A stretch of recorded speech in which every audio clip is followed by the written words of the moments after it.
Hi friends, welcome to our channel Kalam dreams achievers. நம்ம இந்த வீடியோவில் என்ன பார்க்க போகிறோம் அப்படின்னா 11th தமிழில் இருக்கக்கூடிய இயல் 4 தேர்வு தான் பார்க்க போகிறோம். நம்ம வந்து ஃப்ரீ டெஸ்ட் பேட்ச் வந்து கொண்டு போயிட்டுருக்கோம். First test 12th Tamil first இயர்லேருந்து ஸ்டார்ட் பண்ணி அப்படியே பிலோவாக போயிட்டுருக்கோம். ஏன்னா நிறைய பேர் வந்து 6th நல்லா படிச்சுட்டு 11th 12th விட்டுறீங்க. அப்படி இருக்கக்கூடாதுன்றதுக்காக தான் இந்த டெஸ்ட் பேட்ச்சில் ஒரு சேஞ்சாக 12th என்ன பண்ணியிருப்போம், நம்ம ஃபஸ்ட்டு டெஸ்ட்டு ஸ்டார்ட் பண்ணியிருப்போம். நிறைய பேர் நல்லாவே தொடர்ந்து அட்டன் பண்ணிட்டு இருக்கீங்க. ஒரு சில டெஸ்ட் அட்டன் பண்ணுறீங்க, அடுத்த டெஸ்ட் அட்டன் பண்ணுறதுல அதுக்கு அடுத்த டெஸ்ட் அட்டன் பண்ணுறீங்க. ஓகேங்களா? ஸோ வந்து கண்டினியூவாக தொடர் உழைப்பை போட்டால் மட்டும்தான் வந்து என்ன பண்ண முடியும், நம்மளால் ஈஸியாக வந்து சாதிக்க முடியும். ஓகேங்களா? ஸோ தொடர்ந்து படிங்க. ஓகேங்களா? ஓகே, பார்க்கலாமா? 11ஆம் வகுப்பு தமிழ் இயல் 4 தேர்வு. ஃபர்ஸ்ட் கொஸ்டின் பார்க்கலாம். உற்றொளி உதவியும் ஒரு பொருள் கொடுத்தும் பிற்றை நிலை முனியாது கற்றல் நன்றே அப்படின்னு சொல்லிட்டு ஒரு லைன் கொடுத்துட்டு இது வந்து யாருடைய அடிகள், அதாவது யாருடைய கூற்று அப்படின்னு சொல்லி கேட்டிருப்பாங்க. இது இயல் 4 ஃபர்ஸ்ட்லேயே இருக்கக்கூடியதான். கண்டிப்பாக இதை படிச்சிருப்பீங்க. ஓகேங்களா? சரி, ஓகே. ஆன்சர் என்னன்றதை பார்த்தலாம். ஆன்சர் என்ன அப்படின்னு பார்த்தோன்னா, ஆரியப்படை கடந்த நெடுஞ்செழியன் அப்படின்றவர் புறநானூரில் இந்த கூற்றை சொல்லியிருப்பார். ஓகேங்களா? இந்த கூற்றுடைய அர்த்தம் என்ன அப்படின்னா, முற்றுளி உதவியும் அப்படின்னா குருநாதர் இருப்பாங்க பார்த்தீங்களா, அவங்களுக்கு உதவி செய்தோ இல்லை தொண்டு செய்தோ ஒரு பொருள் கொடுத்தோம் அப்படின்னா அவங்களுக்கு தேவையான பொருட்களை கொடுத்தும் பிற்றை நிலை முனியாது கற்றல் நன்றே அப்படின்னா என்ன அர்த்தம் அப்படின்னா, எவ்வளோ கஷ்டப்பட்டாலும் சரி என்ன பண்ணக்கூடாது, அந்த இடத்துல படிப்பை விட்டுறாமல் முனியாது கற்றல் நன்றே, படிச்சுக்கிட்டே இருக்கணும், கற்றல் நன்றே அப்படின்னு சொல்லிட்டு என்ன பண்ணியிருப்பாரு, கொடுத்துருப்பாரு. அதாவது உதவி செஞ்சோ இல்லை பொருள் கொடுத்தோ என்ன பண்ணணும், பிற்றை நிலை தவறாமல் படிச்சுக்கிட்டே இருக்கணும் அப்படின்றத இந்த இடத்துல வந்து புறநானூரில் ஆரியப்படை கடந்த நெடுஞ்செழியன் அவர்கள் பதிவு பண்ணியிருக்காரு. செகண்ட் கொஸ்டின் பார்க்கலாம். சமயம், வாணிகம் போன்ற எல்லா துறைகளிலும் பொதுமொழியாக விளங்கி வந்தது தமிழ் என்னும் கூற்று யாருடைய கருத்து அப்படின்னு சொல்லி கேட்டுருக்காங்க. ஓகேங்களா? ஒரு கூற்று கொடுத்துட்டு இது யாரோட கருத்து, யார் இதை சொன்னாங்க அப்படின்னு சொல்லி கேட்டிருக்காங்க. ஓகேங்களா? ஓகே, இதுக்குரிய ஆன்சர் நினச்சதை பார்க்கலாமா? லாஸ்ட்டில் வந்து உங்களோட மார்க் எவ்வளோ, நீங்கள் எவ்வளோ மார்க் எடுத்தீங்க அப்படின்றத கீழே கமெண்ட் பாக்ஸில் கமெண்ட் பண்ணுங்கள். ஓகேங்களா? சரி, ஓகே. இப்போ வந்து ஆன்சர் நினச்சதை பார்க்கலாம். சமயம், வாணிகம் போன்ற எல்லா துறைகளிலும் பொதுமொழியாக விளங்கி வந்தது தமிழ் என்னும் கூற்று யாருடையதுன்னு பார்த்தோம் அப்படின்னா ஆன்சர் மா ராசமாணிக்கனார். ஓகேங்களா? ஆன்சர் யாருன்னு பார்த்தோன்னா மா ராசமாணிக்கனார். இவர் வேற என்ன சொல்வார்னா, சங்ககால தமிழகத்தில் வந்து தமிழ் ஆட்சி மொழியாகவும் பயிற்று மொழியாகவும் இலக்கிய மொழியாகவும் விளங்கி இருக்கு அப்படின்னு சொல்லியிருப்பார் சங்க காலத்தில். ஓகேங்களா? ஓகே, அந்த கூற்று ரொம்ப முக்கியம். அந்த கூற்று சொன்னவர் யாருன்னு கேட்டாலும் மா ராசமாணிக்கனார் அப்படின்றதான் பதில். ஓகேங்களா? Next question. 3வது கேள்வி. வந்தவாசி அருகில் உள்ள எந்த ஊரில் இருந்த சமண பள்ளியில் பெண் சமண ஆசிரியர் ஒருவர் 500 மாணவர்களுக்கு கல்வி கற்பித்தார் அப்படின்னு சொல்லி கேட்டிருக்காங்க. ஆன்சர் என்னன்னு பார்த்தோம் அப்படின்னா எந்த ஊர் அப்படின்னு சொல்லி கேட்டிருக்காங்க. ஆன்சர் பார்த்தோம் அப்படின்னா வேடல் என்னும் ஊரில் தான். ஓகேங்களா? ஆன்சர் என்ன, வேடல் என்னும் ஊர். இதுக்கு கீழே வந்து இன்னொரு பாயிண்ட்டும் ரொம்ப கொடுத்துருப்பாங்க. பட்டினி குரத்தி அப்படின்னு சொல்லிட்டு ஒரு சமண பெண் ஆசிரியர் என்ன பண்ணுவார் அப்படின்னா, விழா பக்கத்தில் இருக்கக்கூடிய சமண பள்ளி ஒன்றை வந்து நிறுவி அங்கே வந்து இது பண்ணியிருக்காரு. ஓகேங்களா? ஸோ வந்து பெண்ணால் நிறுவப்பட்டது சமண பெண் அப்படின்றது ரொம்ப முக்கியம். ஓகேங்களா? ஓகே, யாருன்னு பார்த்தோன்னா பட்டினி குரத்தி எங்கே இது பண்ணியிருக்காங்க அப்படின்னா விழா பாக்கம் அப்படின்றதுல. ஓகேங்களா? விழா அப்படின்னாலே என்ன பண்ணுவாங்க, நிறைய வேலைகள் செஞ்சுட்டு பட்டினியாக இருப்பாங்க நிறைய பேர். ஏன்னா வேலை பசிவே மறந்துடுவாங்க வேலை செஞ்சுக்கிட்டே. அந்த மாதிரி வச்சுக்கோங்க, விழா பாக்கம் பட்டினி குரத்தி. ஓகேங்களா? நெக்ஸ்ட் பாயிண்ட் பார்க்கலாம். 4வது கேள்வி. சென்னை ஆளுநர் சர் தாமஸ் மன்றோ ஆணைக்கு இணங்க பொது கல்வி வாரியம் தொடங்கப்பட்ட ஆண்டு எது? சென்னை ஆளுநர் சர் தாமஸ் மன்றோ ஆணைக்கு இணங்க பொது கல்வி வாரியம் தொடங்கப்பட்ட ஆண்டு எது? ஆன்சர் என்ன பார்க்கலாம். ஆன்சர் பார்த்தோம் அப்படின்னா 1826ஆம் ஆண்டு தான் சர் தாமஸ் மன்றோ ஆணைக்கு இணங்க கட்டப்பட்டிருக்கும். ஓகேங்களா? அடுத்து பார்த்தோம் அப்படின்னா 1835 சென்னை மருத்துவக் கல்லூரியை ஸ்டார்ட் பண்ணியிருப்பாங்க. அதுதான் வந்து ஃபஸ்ட்டு வந்து இந்தியாவில் கட்டப்பட்ட 2 மருத்துவக் கல்லூரியில் ஒரு மருத்துவக் கல்லூரி நம்ம சென்னை மருத்துவக் கல்லூரி தான். ஓகேங்களா? எப்போ அப்படின்னா 1835. 1854 பொதுக்கல்வி துறை நிறுவப்பட்டிருக்கும். இது பொதுக்கல்வி வாரியம். ஓகேங்களா? பொதுக்கல்வி வாரியம்ன்றது வேற, பொதுக்கல்வி துறைன்றது வேற. ஓகேங்களா? ஸோ பொதுக்கல்வித்துறை நிறுவப்பட்டது எப்போனா 1854. அப்போ தான் வந்து ஃபஸ்ட் டைம் வந்து பொதுக்கல்வி இயக்குனர் அப்படின்னு சொல்லிட்டு ஃபஸ்ட் டைம் வந்து நிறுவப்பட்டிருப்பார் 1854. ஓகேங்களா? ஓகே, நெக்ஸ்ட் பார்க்கலாமா? 5வது கேள்வி. ஆசிரியரால் சர்வ வல்லமையிலும் பாதிப்பினை ஏற்படுத்த முடியும் அப்படின்னு சொல்லிட்டு, அதாவது வந்து ஒரு ஆசிரியர் நடத்த மாணவர்களை நல்ல நிலையிலையும் கொண்டு போக முடியும் அப்படின்னு சொல்லிட்டு என்ன பண்ணியிருக்காரு, ஒரு சர்வ வல்லமை என்ன வேணாலும் பண்ண முடியும் ஆசிரியர் நினச்சா அப்படின்ற மாதிரி என்ன பண்ணியிருக்காரு, கொடுத்துருக்காங்க. இந்த கூற்று யாருடையதுன்னு பார்த்தோம் அப்படின்னா ஹென்றி ஆடம்ஸ் அப்படின்றவங்களுடையது. ஓகேங்களா? ஸோ வந்து தொடர்ந்து வந்து படிக்கணும். ஓகேங்களா? எப்பயுமே வந்து இடையில கேப் விட்டுறவே கூடாது. ஓகேங்களா? ஏன்னா இடையில நீங்கள் கேப் விட்டுற அந்த 10 நிமிஷம் வந்து அடுத்தவன் முன்னாடி வந்துடுவான். ஏன்னா அடுத்தவன் படிச்சுட்டு இருப்பான் அந்த டைமில். அப்படி நினச்சிட்டிங்க அப்படின்னா உங்களுக்கு அந்த ஃப்ரீ அப்படின்ற அந்த மைண்டே போயிடும். ஓகேங்களா? நம்ம படிக்கணும் கண்டிப்பாக நம்மளால் சாதிக்க முடியும். நம்மளுக்கு இருக்கக்கூடியது இன்னொரு 3 மாதம். இந்த 3 மாதத்தில் நம்ம படித்து அடுத்து சாதிக்கணும். இது மட்டும்தான் உங்கள் மைண்டில் இப்போ ஓடிக்கிட்டே இருக்கணும். ஓகேங்களா? ஆன்சர் என்னன்னு பார்த்தோம் அப்படின்னா ஹென்றி ஆடம்ஸ் அவர்கள். மெக்காலே கல்விக் கொள்கை வந்து எந்த ஆண்டில் வந்துச்சு அப்படின்னா 1835ஆம் ஆண்டு. ஓகே, நெக்ஸ்ட் கொஸ்டின் பார்க்கலாம். ஒரு கொஸ்டின் சொல்லும்போது ஒரு பாயிண்ட் எக்ஸ்ட்ரா சொல்கிறேன், அதை பாயிண்ட் ரீகால் பண்ணிக்கோங்க. ஓகேங்களா? கொடி விளக்கு என்னும் நூலின் ஆசிரியர் யார் அப்படின்னு சொல்லி கேட்டிருப்பாங்க. கொடி விளக்கு என்னும் நூலின் ஆசிரியர் யார் அப்படின்னு சொல்லி பார்த்தோம் அப்படின்னா ரா மீனாட்சி அவர்கள். ஓகேங்களா, ரா மீனாட்சி அவர்கள் கொடி விளக்கு என்னும் நூலுடைய ஆசிரியர். இவர் இது தவிர வந்து இன்னும் நிறைய கவிதை தொகுப்புகளை படைச்சிருக்காரு. ஓகேங்களா, இவர் வந்து எப்போ எழுத தொடங்கியிருக்காருன்னு கேட்டாங்கன்னா 1970ஆம் ஆண்டு. இவர் வந்து நிறைய கவிதை தொகுப்புகள் நெருஞ்சி, சுடுபூக்கள், தீபாவளி பகல், மறுபயணம், வாசனை புல், உதயநகரிலிருந்து அப்படின்னு சொல்லிட்டு நிறைய கவிதை தொகுப்புகளை இவர் வந்து படைச்சிருக்காரு அப்படின்னு சொல்லி கொடுத்துட்டு பாண்டிச்சேரியில் ஆரோவில் வாழ்ந்துட்டு வராரு அப்படின்ற மாதிரி என்ன பண்ணியிருப்பாங்க, இந்த புக்கு எழுதினப்ப அவர் அங்கே இருந்திருக்காரு அப்படின்றத பதிவு பண்ணியிருப்பாங்க. ஓகேங்களா, ஓகே, கிராம மேம்பாட்டில் ஈடுகொண்டவராக இவர் திகழ்ந்திருக்கிறார். ஓகேங்களா, அப்புறம் ஆசிரியர் பணியிலும் இவர் தொடர்ந்து நீடித்து வருகிறார். நெக்ஸ்ட் கொஸ்டின் பார்க்கலாம். பிரசம் கலந்த வெண்சுவை தீம்பால் அப்படின்னு சொல்லிட்டு கொடுத்துட்டு இது எந்த நூலோட அடிகள்னு கேட்டிருப்பாங்க. பிரசம் கலந்த வெண்சுவை தீம்பால்னு கொடுத்துட்டு இது எந்த நூலின் அடிகள்னு கேட்டிருப்பாங்க. ஆன்சர் என்ன பார்த்தோம் அப்படின்னா நற்றிணையுடைய அடிகள் தான் இது. ஓகேங்களா, அதாவது என்ன அப்படின்னா இந்த இடத்துல பிரசம் என்னும் சொல்லின் பொருள்னு கேட்டாங்கன்னா தேன் கலந்த வெண்சுவை தீம்பால், அதாவது வந்து தேனும் பாலும் வந்து கலந்துருக்குள்ள அந்த இதை தான் இங்கே கொடுத்துருப்பாங்க. ஓகேங்களா, வெண்சுவை தீம்பால் அப்படின்னா பால். ஓகேங்களா, நல்லா இருக்கக்கூடிய அந்த வெண்சுவை தீம்பாலும் இந்த தேனும் கலந்தது அப்படின்னு சொல்லி கொடுத்துருப்பாங்க. ஓகேங்களா, இது எந்த நூல்னு கேட்டாங்கன்னா நற்றிணை. பிரசம் என்னும் சொல்லின் பொருள்னு கேட்டாங்கன்னா அது தேன். ஓகேங்களா, ஓகே, நெக்ஸ்ட் கொஸ்டின் பார்க்கலாம். வழக்கின் இலக்கணம் இழுக்கின்று அறிதல் அப்படின்னு சொல்லிட்டு என்ன பண்ணியிருக்காங்க கொடுத்துருக்காங்க. இது வந்து யாருடைய கூற்று அப்படின்னு சொல்லி கேட்டிருக்காங்க. ஆன்சர் என்னென்னு பார்த்தோம் அப்படின்னா தொல்காப்பியருடைய கூற்று தான் இது. அதாவது என்ன அப்படின்னா வழக்கு அப்படின்றது என்ன சொல்கிறாங்க அப்படின்னா 2 வழக்கு இருக்குது. ஒன்று உலக வழக்கு, இன்னொன்று நூல் வழக்கு. அதாவது பிழை இல்லாமல் பேசணும் அப்படின்றது தான் மெயின். ஓகேங்களா, ஸோ வந்து அந்த வழக்கோட இலக்கணம் என்ன அப்படின்னா இழுக்கின்று அறிதல். இழுக்கு அப்படின்னா என்ன அப்படின்னா குற்றம் இல்லாமல், ஓகேங்களா, குறைவு இல்லாமல். அறிதல் அப்படின்னா என்னன்னா வழக்கோட இலக்கணம். வழக்குனா என்ன அப்படின்னா குற்றம் இல்லாமல் அறியணும் அப்படின்றதா வழக்குடைய டெஃபினிஷன் சொல்லிட்டு இந்த இடத்துல கொடுத்துருக்காங்க. கொடுத்தவர் யாரு அப்படின்னு சொல்லி பார்த்தோம் அப்படின்னா தொல்காப்பியர் அவர்கள் தான் கொடுத்துருப்பாங்க. ஓகேங்களா, ஓகே, வினா எவை அப்படின்னா கேட்டவை அப்படின்றது பொருள். ஓகேங்களா, ஓகே, நெக்ஸ்ட் பார்க்கலாம். இழுக்கின்ற அறிதல் அப்படின்னா இழுக்கு அப்படின்னா என்ன பொருள்னா குற்றம். Next question. தொல்காப்பியம் முதல் பதிப்பு எந்த ஆண்டுன்னு கொடுத்துருப்பாங்க. இது வந்து பேஜ் நம்பர் 101ல் ஒரு முதல் பதிப்புன்னு சொல்லிட்டு என்ன பண்ணியிருப்பாங்க ஒரு டிராயிங் மாதிரி கொடுத்துருப்பாங்க. அதுக்கு கீழே ப்ராக்கெட்டில் முகப்பு பக்கத்தில் போட்டிருப்பாங்க. அதை வந்து எடுத்து பாருங்கள் ஒருவேளை தெரியாதவங்க. ஓகேங்களா, தொல்காப்பியத்துடைய முதல் பதிப்பு எந்தான்னு கேட்டாங்கன்னா 1847ஆம் ஆண்டு. தமிழ் விடு தூதுவுடைய பதிப்பு எப்போ 1930ஆம் ஆண்டு உவேசா அவர்களால் பதிப்பிடப்பட்டது. ஓகேங்களா, அதை வந்து நீங்கள் என்ன பண்ணணும் நோட் பண்ணி வச்சுக்கணும். ஓகே, அடுத்து பார்த்தோம் அப்படின்னா நம்மளுடைய இருக்கிறதுலே ரொம்ப பழமையான இலக்கண நூல்னு கேட்டாங்கன்னா அது தொல்காப்பியம் தான். இதோடைய ஆசிரியர் தொல்காப்பியர். தொல்காப்பியம் பார்த்தோம் அப்படின்னா மொத்தம் 3 அதிகாரங்கள் இருக்குது. எழுத்து, சொல், பொருள் அப்படின்னு சொல்லிட்டு 3 அதிகாரங்கள். ஒவ்வொரு அதிகாரத்துலையும் 9 இயல்கள் இருக்குது. டோட்டலாக 27 இயல்கள் இருக்குது. ஓகேங்களா, அப்புறம் வந்து தொல்காப்பியத்துக்கு நிறைய பேர் என்ன பண்ணியிருக்காங்க உரைகள் வந்து எழுதியிருக்காங்க. ஓகேங்களா, அதில் வந்து நமக்கு கொடுத்துருக்கிறது வந்து நச்சினார்க்கனியாருடைய உரை. ஓகேங்களா, ஸோ அது மட்டும் ரொம்ப முக்கியம். மற்றதெல்லாம் வந்து இன்னும் பழமையான உரையாசிரியர்னு சொல்லிட்டு நிறைய பேர் கொடுத்துருப்பாங்க. இளம்பொருனார், நச்சினார்க்கனியார், அப்புறம் கல்லாடனார், சேனாவரையர், அப்புறம் தெய்வச்சிலையார், பேராசிரியர், இவங்கெல்லாம் வந்து எழுதியிருக்காங்க அப்படின்ற மாதிரி கொடுத்துருப்பாங்க. ஓகேங்களா, ஓகே, நெக்ஸ்ட் பார்க்கலாம். எந்த உயர்நிலை பள்ளியில் தமிழ் ஆசிரியராக பணியில் சேர்ந்தவர் பாரதியார் அப்படின்னு சொல்லி கேட்டிருக்காங்க. ஆன்சர் என்ன பார்க்கலாமா. ஆன்சர் பார்த்தோம் அப்படின்னா மதுரை சேதுபதி உயர்நிலை பள்ளியில் தான் தமிழ் ஆசிரியராக இவர் இருந்திருக்கிறார். ஓகேங்களா, அதுக்கப்புறம் தான் அங்கேருந்து வெளியேறி சுதேசமித்திரன் இதெல்லாம் என்ன பண்ணுவார் உதவி ஆசிரியராக வந்து என்ன பண்ணுவார் பொறுப்பில் அமர்த்தப்பட்டு அந்த வேலையை கன்னியூவாக செஞ்சுட்டு இருப்பார். ஸோ வந்து அந்த இதழியல் அப்படின்ற துறைக்குள்ளே வந்ததுக்கப்புறம் தான் வந்து இந்த அளவுக்கு வந்து அவருடைய பார்வை வந்து விரிவடைஞ்சது அப்படின்னா கூட அது மிகையாகாதுன்ற மாதிரி சொல்லியிருப்பாங்க. ஓகேங்களா, ஸோ சுதேசமித்திரன் அப்படின்றது 1891 தொடங்கப்பட்ட முதல் தமிழ் இதழ் அப்படின்ற மாதிரி சொல்லுவாங்க. ஓகேங்களா, 1878 அப்படின்னு பார்த்தோம்னா தி ஹிந்து. ஓகேங்களா, ரெண்டையும் ஸ்டார்ட் பண்ணவர் யாருன்னு சொல்லிட்டு நீங்கள் கீழே கமெண்ட் பாக்ஸில் கமெண்ட் பண்ணுங்கள். ரெண்டுமே ஸ்டார்ட் பண்ணவர் ஒருத்தர் தான். ஓகேங்களா, சுதேசமித்திரன் தி ஹிந்து ஸ்டார்ட் பண்ணது ஒருத்தர் தான். அது யாருன்னு சொல்லிட்டு நீங்கள் கீழே கமெண்ட் பாக்ஸில் கமெண்ட் பண்ணுங்கள். நெக்ஸ்ட் கொஸ்டின் பார்க்கலாம். சித்ராவளி என்ற பெயரில் கருத்து படங்களை மட்டுமே கொண்ட இதழ் ஒன்றை நடத்த விரும்பியவர் யார்? ஓகேங்களா, அதாவது வந்து கருத்து படங்கள் அப்படின்னாலே ஒருத்தர் தான். ஒரு கருத்து படம் கேலிச்சித்திரம் அப்படின்னாலே ஒருத்தர் தான். ஓகேங்களா, ஸோ வந்து சித்ராவளின்ற பேரில் கருத்து படம் மட்டும்தான் இருக்கணும், அதில் வேறு எந்த செய்திகளும் வரக்கூடாது கருத்து படங்களை தவிர, அந்த மாதிரி ஒரு இதழை நடத்தணும் அப்படின்னு சொல்லி விருப்பப்பட்டவர் யாருன்னு பார்த்தோன்னா பாரதியார் அவர்கள். ஓகேங்களா, இதுக்கு வந்து ஒரு மோட்டிவேஷனாக வேறு எந்த இதழை வேறு எடுத்துருப்பேன்னா லண்டன் பஞ்ச், அப்போ இந்தி பஞ்ச் அப்படின்னு சொல்லிட்டு 2 இதழ்கள் இருக்கும். அது கருத்து படங்களை மட்டுமே வெளியிடக்கூடிய இதழ். அதை பார்த்துட்டு தான் இவருக்கு சித்ராவளின்ற இதழ் நம்மளும் இந்த மாதிரி ஒன்று ஆரம்பிக்கலாமே அப்படின்ற ஒரு ஐடியா வந்திருக்கும். ஓகேங்களா, ஸோ வந்து அப்படி ஒருவேளை இந்த இதில் அவரால் ஆரம்பிக்க முடியுமா அப்படின்னு சொல்லி பார்த்தா கடைசியில் வரைக்கும் அவரால் செயல்படுத்த முடியாது. இருந்தாலும் வந்து என்ன பண்ணியிருப்பார் இதில் வெளியிடணும்னு நினச்ச கருத்து படங்களை இந்தியா விஜயாவில் 2 இதில் வந்து என்ன பண்ணியிருப்பார் வெளியிட்டிருப்பார். ஓகேங்களா, நெக்ஸ்ட் கொஸ்டின் பார்க்கலாம். 12வது கேள்வி.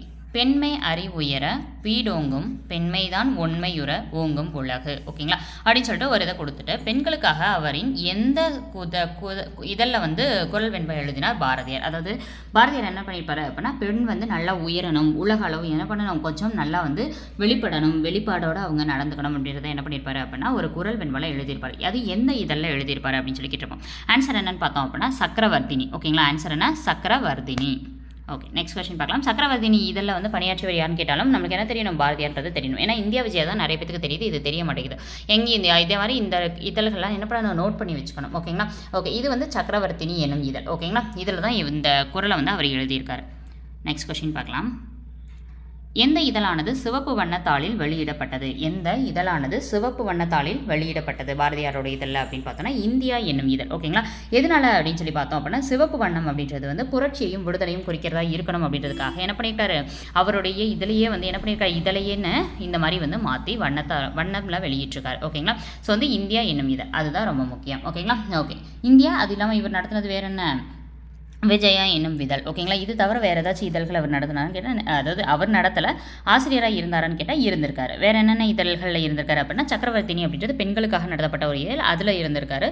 ஸோ சுதேசமித்திரனில் இருந்திருக்காரு. பாலபாரதின்ற ஒரு இதழில் இருந்திருக்காரு. பாலபாரதி தான் யங் இந்தியான்னு சொல்லுவோம். ஓகேங்களா, யங் இந்தியா, நவ இந்தியா, இந்தியா, இந்த மாதிரி நிறைய இதழ்கள் இருக்குது. இந்தியான்றது யங் இந்தியான்றது இவர். நியூ இந்தியான்றது நீங்கள் ஆல்ரெடி படிச்சிருப்பீங்க 10th சோசியலுக்கு. நியூ இந்தியா என்னும் இதழை நடத்தியவர் யாருன்னு சொல்லிட்டு கீழே கமெண்ட் பாக்ஸில் கமெண்ட் பண்ணுங்கள். ஓகேங்களா, அப்புறம் சூரியோதயம், அப்புறம் வந்து கர்மயோகி, அப்புறம் விஜயா, இந்த இதழ்கள்லாம் என்ன பண்ணியிருக்காரு, அவர் துணை ஆசிரியராகவும் பணியாற்றியிருக்காரு. Next question.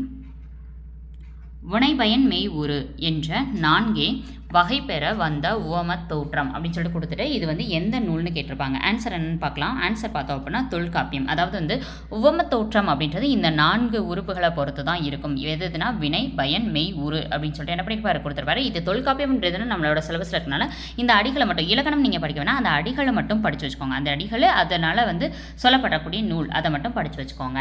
நெக்ஸ்ட் கொஸ்டின் பார்க்கலாம். இது வந்து என்ன அப்படின்னா தொல்காப்பியம். ஓகேங்களா, ஓகே, நெக்ஸ்ட் பார்க்கலாம்.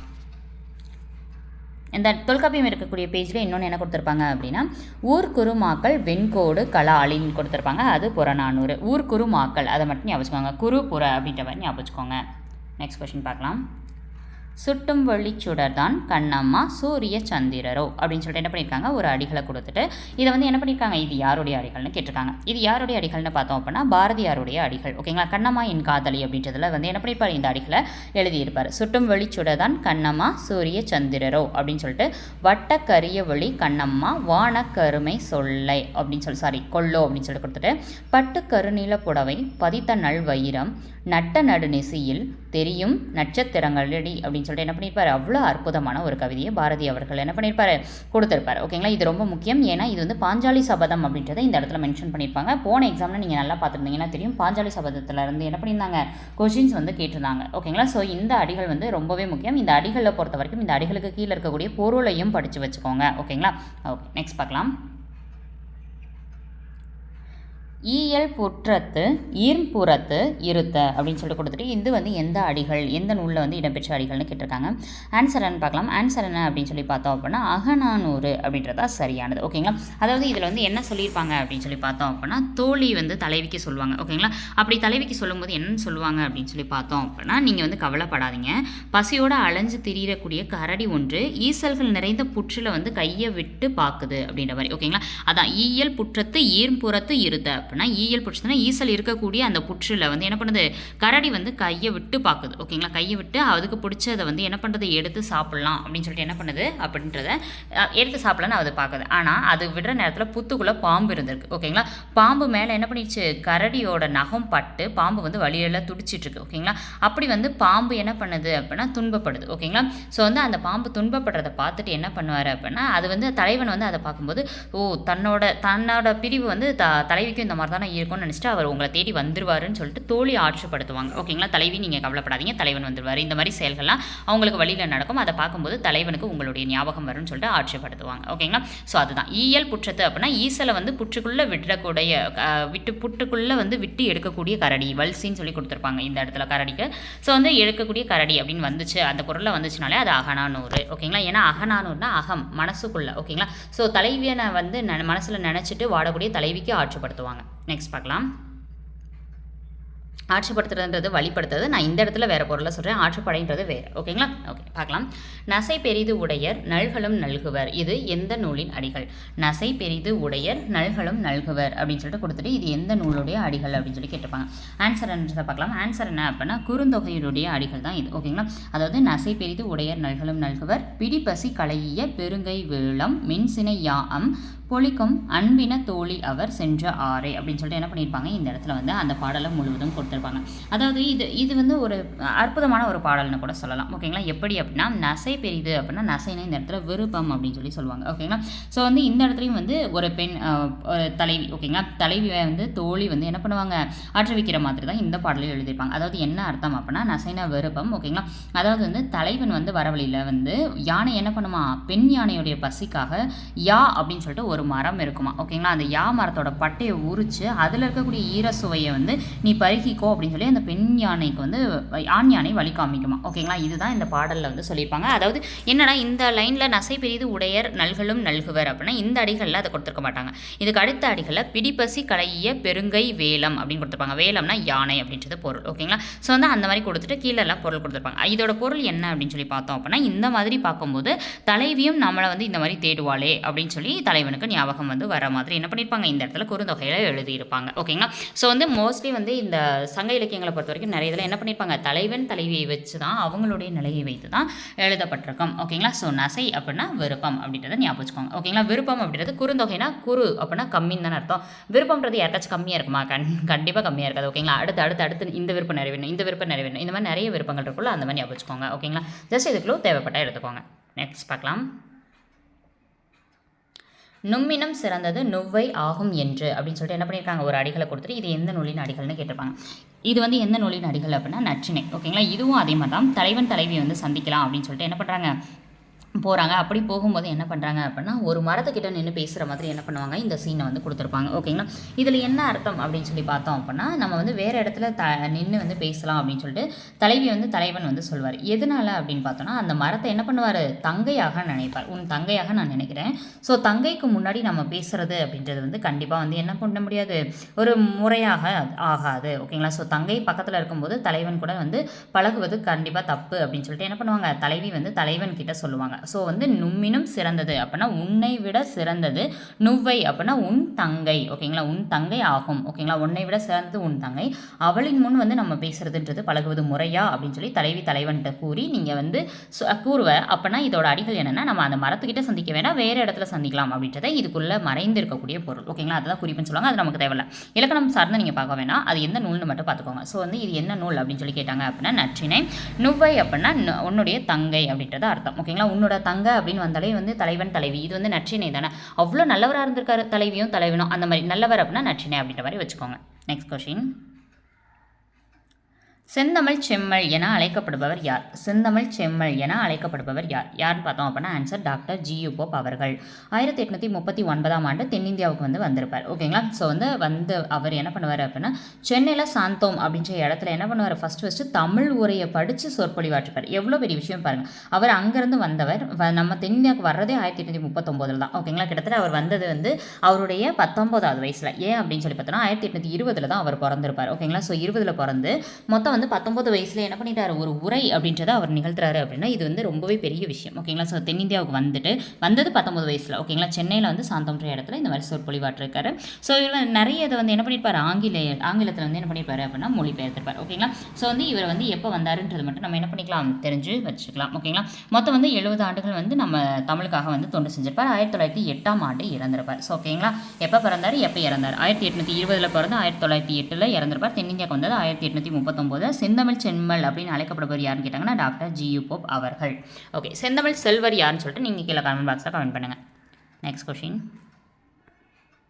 20வது கேள்வி ஆன்செஸ்டர் கலைச்சொல் தருக. 20வது கேள்வி ஆன்செஸ்டர் என்பதன் கலைச்சொல் தருக அப்படின்னு சொல்லி கேட்டிருப்பாங்க. ஆன்சர் என்னன்னு பார்த்தோம் அப்படின்னா மூதாதையார். ஓகேங்களா? ஆன்செஸ்டர் அப்படின்னா யாருன்னு பார்த்தோம் அப்படின்னா மூதாதையார். ஓகேங்களா? நமக்கு முன்னாடி இருக்கவங்க. ஓகேங்களா? அவங்க தான் நம்மளை வழிபடுத்துவாங்கல்ல, அந்த மாதிரி இருக்கவங்கள கூடியதவங்கள ஆன்செஸ்டர்னு சொல்லுவோம், மூதாதையார்னு சொல்லுவோம்.